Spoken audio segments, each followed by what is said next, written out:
In our Sunrise Smart Start, an arrest has been made after a police investigation overnight in a popular bar district in Rochester. Police responding to East Avenue at Ryan Alley near Alexander Street around 2 o'clock in the morning for the report of shots fired. No injuries have been reported. Officers say 24-year-old Elijah Gregory was arrested during a traffic stop for possession of an illegal handgun. Police believe was involved in that shooting. No buildings or bars in the area were struck.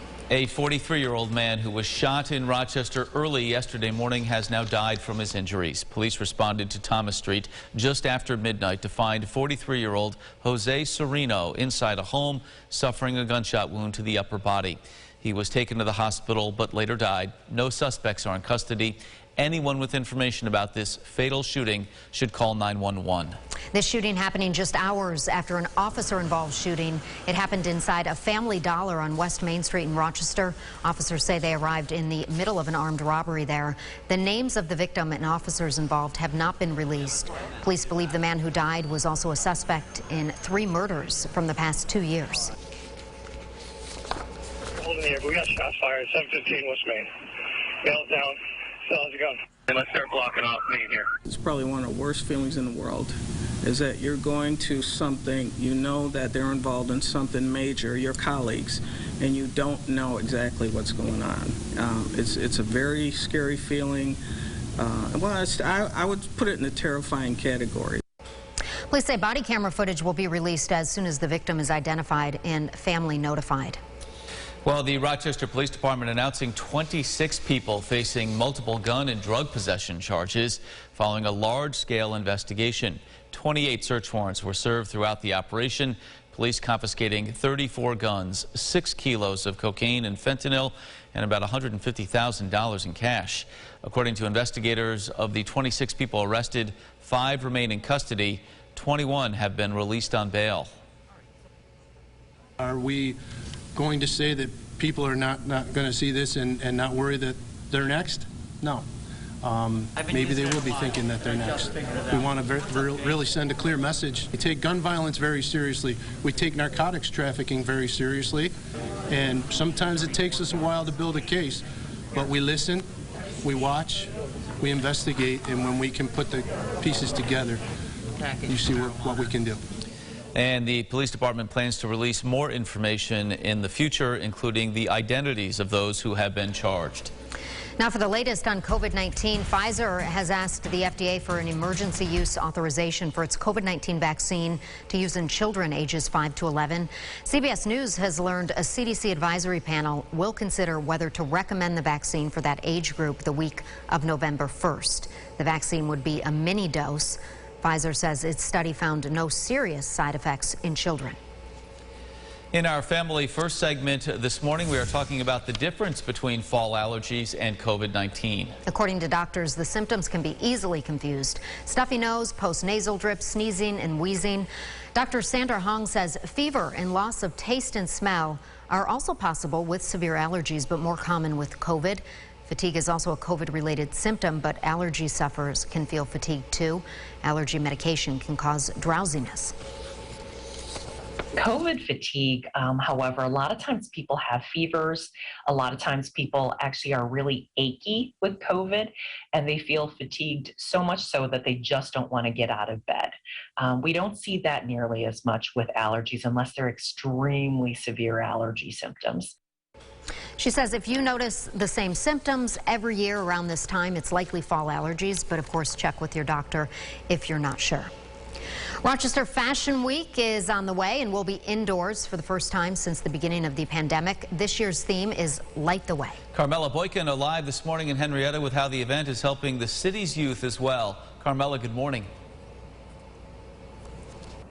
Good morning, Mark. Good morning, Leah. 10 months ago, we were talking about how the dome behind me was the site for vaccinations, and now it's the site for fashion shows. Rochester Fashion Week is an event to both showcase fashion and in the city and support youth in the city, the Center for Youth. This season, each of the 4 shows for the fashion shows are expecting over 800 guests per night.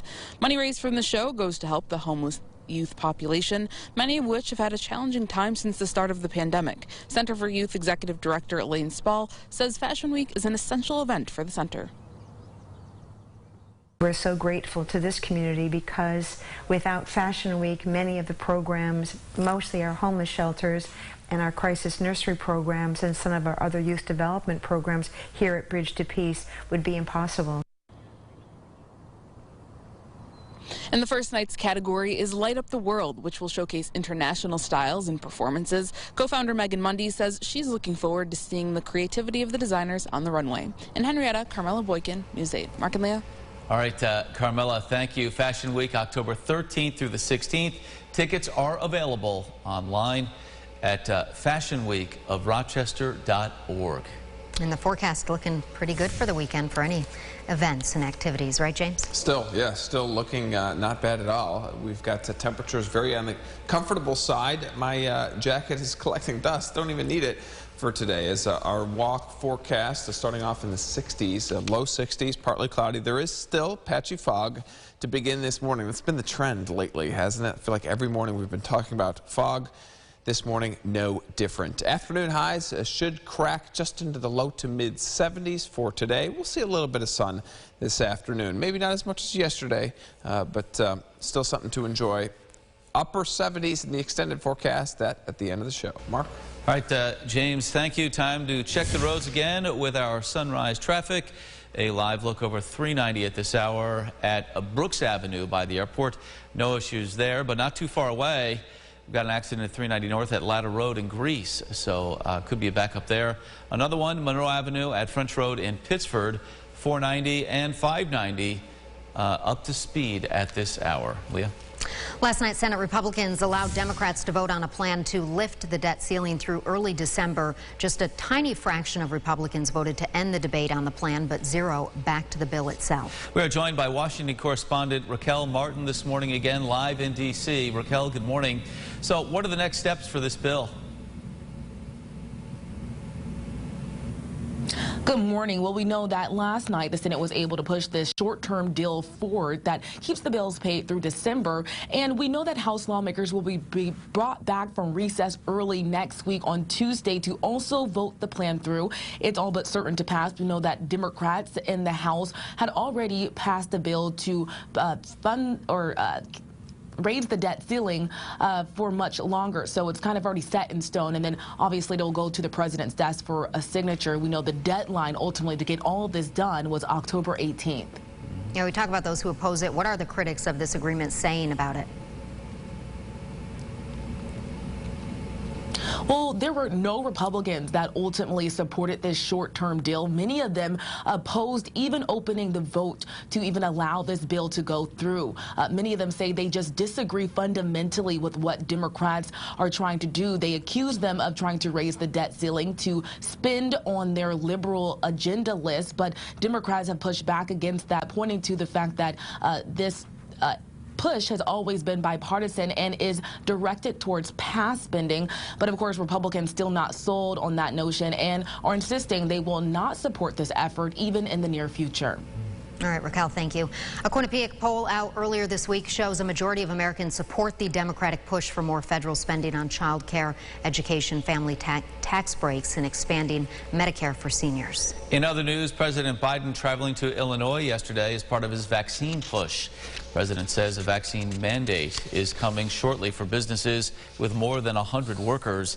He toured a construction site in Chicago that has implemented measures to get more employees vaccinated. Take a look at this new video released of major flooding in Alabama that has claimed the lives of at least 4 people. Heavy rainfall across the state earlier this week causing flash flooding there. This video just south of Birmingham shows roads becoming impassable by the rushing water. Officials there say they're still working to rescue people who are trapped in their homes because of rising water. All right, here's what some folks might be talking about at the water cooler this morning. Kind of an unusual thing here in the NFL. Did you know that 2 punts on 1 play was legal?